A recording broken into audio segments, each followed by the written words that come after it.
Bonjour, c'est Jean-Marc Terrel, auteur, entrepreneur et fondateur de Coachéo.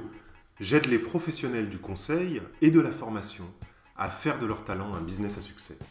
Et dans ce webisode de Remue-Ménage, nous allons parler de résolution de problèmes et plus particulièrement de la façon de développer une excellente solution. Albert Einstein a dit « Un problème sans solution est un problème mal posé ». C'est le même état d'esprit qui doit animer un entrepreneur. Si, comme j'aime le dire, le principal métier d'un entrepreneur consiste à résoudre des problèmes, alors tout entrepreneur devrait savoir comment poser correctement les problèmes pour y apporter systématiquement la meilleure solution. Mais lorsque nous essayons de résoudre nos problèmes d'entreprise, nous nous mettons souvent la pression pour trouver des solutions instantanées. C'est ce que j'appelle les solutions moulues, vous savez, comme le café moulu. Elles n'ont pas autant de parfum et de saveur que les solutions en grains, mais elles sont plus pratiques, car elles demandent moins d'efforts. Certaines solutions moulues peuvent d'ailleurs servir de rustine dans des situations où, en réalité, il faudrait changer complètement la chambre à air. Le problème avec ça, c'est que nous pouvons nous retrouver à ne résoudre que partiellement le problème, ou à y apporter une solution pire que le problème lui-même, de sorte que ça coûte du temps, de l'argent et des opportunités que nous aurions pu saisir mais qui nous ont échappé. Le processus de définition de problème que je vais vous présenter nous aide à éviter ce genre de situation. Dans cette vidéo, nous allons aborder ce processus et voir comment nous pouvons l'appliquer.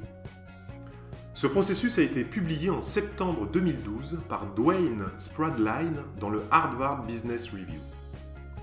Il fonctionne en 4 étapes qui permettent de mieux comprendre les problèmes complexes.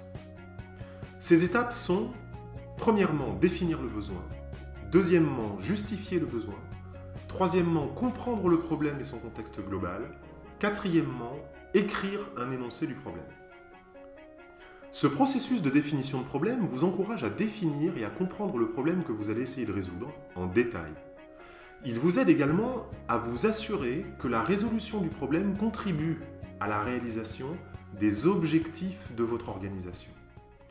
Ça permet d'arrêter de passer du temps, de l'énergie et des ressources sur des problèmes sans importance ou sur des initiatives qui ne sont pas en rapport avec la stratégie globale de votre organisation. Ce processus vous encourage également à établir une définition complète du problème et de son étendue. Vous pouvez alors utiliser cette information pour justifier le besoin de changement, pour en expliquer l'intérêt et pour démarrer de nouveaux projets avec succès. C'est un outil très utile à utiliser avec la méthodologie Simplex que nous avons vue dans une autre vidéo sur le thème de la résolution de problèmes. Comment utiliser le processus de définition de problème que nous venons de voir? Les 4 principales étapes du processus de définition de problème contiennent plusieurs questions qui, une fois que vous y aurez répondu, vont vous aider à définir et à clarifier le problème en profondeur. Nous allons maintenant aborder chacune de ces étapes en détail. Première étape, définir le besoin. La première étape consiste à identifier pourquoi vous avez besoin de trouver une solution au problème. Vous y parviendrez en répondant à des questions comme celle-ci. Première question, quel est le besoin de base? Écrivez votre problème en termes simples et ensuite identifiez le besoin de base que vous allez satisfaire après que vous aurez résolu le problème. Par exemple, si le problème de base, c'est que vos prospects abandonnent la procédure d'achat sur votre site web avant de passer au paiement, alors le besoin consiste à améliorer votre taux de conversion.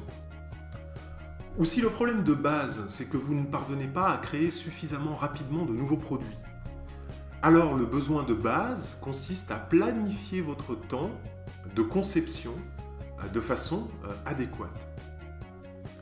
Deuxième question que vous pouvez vous poser, quel est le résultat idéal? Vous devez maintenant identifier le résultat que vous voulez atteindre une fois que vous aurez mis en œuvre la solution. À ce stade, ne pensez pas à mettre en œuvre une solution particulière. Votre objectif, c'est de visualiser le résultat de la solution et pas la solution elle-même. À ce stade, c'est assez difficile, mais c'est utile d'être très spécifique. Par exemple, augmenter de 20% votre taux de conversion, c'est un résultat beaucoup plus spécifique que augmenter vos ventes. Troisième question qui peut vous être utile ici, c'est qui va bénéficier des changements et qui en sera exclu. À ce stade, vous identifiez qui sont toutes les parties prenantes. Autrement dit, qui, une fois que vous aurez résolu le problème et atteint votre résultat désiré, qui bénéficiera de la solution de façon directe ou de façon indirecte. Identifiez et écrivez qui seront ces personnes et les avantages qu'elles obtiendront et les bénéfices qu'elles obtiendront. Identifiez également qui pourrait se trouver en situation de désavantage si vous résolvez le problème en question. Okay. Deuxième étape, justifiez le besoin. Une fois que vous comprenez les raisons pour lesquelles vous avez besoin de résoudre le problème, vous devez ensuite justifier pourquoi vous devez résoudre le problème. Et pour y parvenir, vous pouvez répondre à des questions comme celle-ci. Première question, est-ce que l'enjeu est en rapport avec votre stratégie globale ? Le problème et les efforts que vous allez faire pour le résoudre doivent être alignés avec les priorités stratégiques de votre organisation, aussi bien qu'avec sa mission et ses valeurs. Autre question. Quels bénéfices voulez-vous obtenir et comment allez-vous les mesurer ? Vous devez identifier quels sont les bénéfices que votre organisation, dans son ensemble, va obtenir lorsque vous résoudrez le problème. Et réfléchissez à la façon dont vous pouvez mesurer ça en relation avec votre stratégie et vos objectifs. Soyez aussi spécifique que possible. Troisième question que vous pouvez vous poser ici, êtes-vous capable de mettre en œuvre la solution ? À ce stade, réfléchissez à des facteurs tels que la manière dont vous allez obtenir du soutien de la part de toutes les parties prenantes et des décisionnaires, et comment vous allez obtenir les ressources et l'expertise nécessaires. Ça implique le fait de réfléchir aux ressources que vous avez déjà à votre disposition et éventuellement de discuter avec les différents collaborateurs de votre organisation. Troisième étape, comprendre le problème et son contexte global. Aux étapes 1 et 2, vous avez identifié les raisons pour lesquelles vous aviez besoin d'une solution et pourquoi il était important que vous trouviez une solution. Les 3 questions de cette troisième étape vous encouragent à considérer le problème plus en profondeur et à faire un état des lieux de vos actions passées afin de voir ce que vous pouvez apprendre de ce que vous avez déjà fait. Donc, parmi les questions que vous pouvez vous poser, première question, quelles sont les causes ? À cette première étape, assurez-vous que vous avez identifié tous les aspects qui sont à l'origine de votre problème en utilisant des outils d'analyse de problèmes comme le CATWO que nous avons abordé dans une vidéo précédente ou en faisant une analyse des causes et des effets par exemple. Deuxième question que vous pouvez vous poser, quelles solutions existent déjà ? Est-ce que vous-même ou d'autres personnes dans votre organisation avaient déjà essayé de résoudre ce problème ou un problème similaire dans le passé ? Si oui, comment ? Qu'est-ce qui a fonctionné ? Et qu'est-ce qui n'a pas fonctionné ? Ensuite, vous avez besoin de découvrir si des personnes en dehors de votre organisation ont déjà tenté quelque chose au sujet de la résolution de ce problème. Élargissez votre recherche aux publications dans les journaux, aux livres sur le sujet, à vos compétiteurs, aux experts dans votre domaine et à votre réseau professionnel. Votre objectif, c'est de découvrir ce qui a déjà été fait et ce qui n'a pas fonctionné, afin que vous ne perdiez pas votre temps à travailler sur une solution qui existe déjà ou à travailler sur une solution qui est destinée à échouer. Troisième question que vous pouvez vous poser, quelles sont les contraintes ? À ce stade, vous commencez à avoir une compréhension beaucoup plus profonde du problème et de la façon dont il impacte votre organisation. Vous pouvez maintenant faire un brainstorming des facteurs qui pourraient vous empêcher de mettre en œuvre la solution. Premièrement, tenez compte des contraintes internes. Aurez-vous accès à suffisamment de gens, d'argent et aux autres ressources nécessaires pour résoudre ce problème ? Quelles sont les parties prenantes qui pourraient essayer de saboter vos efforts ? Y a-t-il des règles ou des procédures que vous devriez suivre ? Par exemple, il pourrait être nécessaire de vous assurer que votre site web est cohérent par rapport aux objectifs de votre marque, de votre société. Ensuite, tenez compte des contraintes externes. Existe-t-il des aspects légaux ou administratifs qui pourrait bloquer la mise en œuvre de votre solution? La technologie dont vous avez besoin existe-t-elle? Quatrième question, de quelles exigences votre solution doit-elle tenir compte? Identifiez et écrivez les exigences dont votre solution doit tenir compte pour résoudre le problème avec succès. N'hésitez pas à identifier les autres facteurs qui, bien que non essentiels pour résoudre le problème efficacement, pourraient, ces autres facteurs, ajouter de la valeur à la solution finale. Par exemple, vous pourriez avoir besoin d'accéder à votre base de données à partir de n'importe quelle connexion Internet, ou vous pourriez avoir besoin de communiquer avec vos prospects en 2 clics. Cinquième question. Sur quels critères définissez-vous votre réussite? Vous devez, pour terminer cette étape, identifier les critères qui vous permettront de mesurer que vous avez réussi la mise en place de votre solution. Quatrième étape, écrivez un énoncé du problème.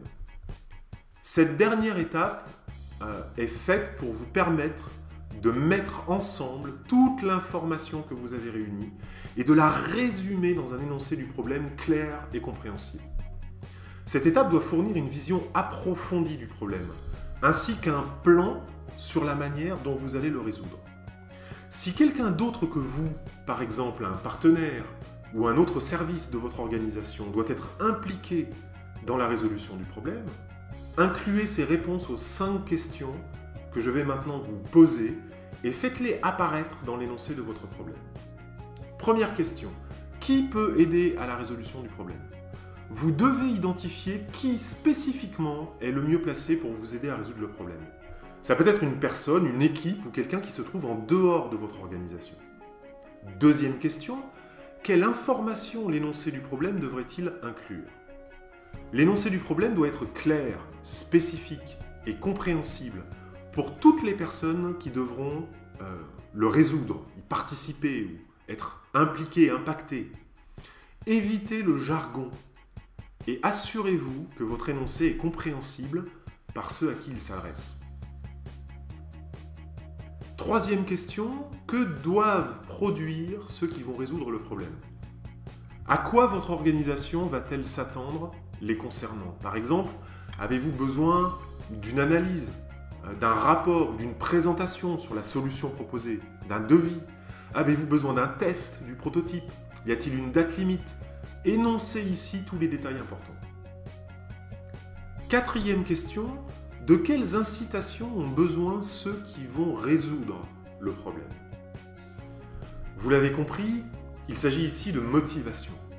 Si une équipe interne doit travailler sur la solution, comment sera-t-elle récompensée? Si une équipe externe ou une société externe doit résoudre le problème, quelles incitations offrez-vous? Enfin, cinquième question, comment allez-vous évaluer la solution? Qui sera responsable d'analyser les devis, les propositions et quelle méthode d'évaluation allez-vous utiliser? Quels sont les points clés à retenir? Dwayne Spradlin est le créateur du processus de définition de problème, publié en 2012 dans la revue d'Harvard. Le processus présente 4 étapes qui vous aident à mieux comprendre les problèmes complexes. Ces 4 étapes sont définir le besoin, justifier le besoin, comprendre le problème et son contexte global, et écrire un énoncé du problème. Le principal avantage de l'utilisation de ce processus, c'est qu'il vous aide à définir et à comprendre le problème en détail, tout en vous permettant de comprendre la manière dont ce problème est lié à la mission et à la stratégie de votre entreprise ou de votre organisation. À partir de là, vous pouvez déterminer si, oui ou non, il est utile de développer une solution, et si oui, laquelle? Voilà, n'hésitez pas à me laisser un commentaire ou une question dans les commentaires. J'y répondrai avec plaisir. Pour développer vos compétences entrepreneuriales, vous pouvez recevoir gratuitement toutes les vidéos de cette série en vous abonnant sur le site ou à ma chaîne vidéo. Et si vous pensez que cette formation gratuite peut être utile à quelqu'un d'autre, s'il vous plaît, partagez-la sur les réseaux sociaux en cliquant sur les boutons en dessous de cette vidéo. Merci. C'était Jean-Marc Terrel, fondateur de Coachéo. Maintenant, c'est à vous de jouer. Faites la différence pour ceux que vous aimez. Améliorez la vie de ceux que vous servez et vivez vos rêves maintenant.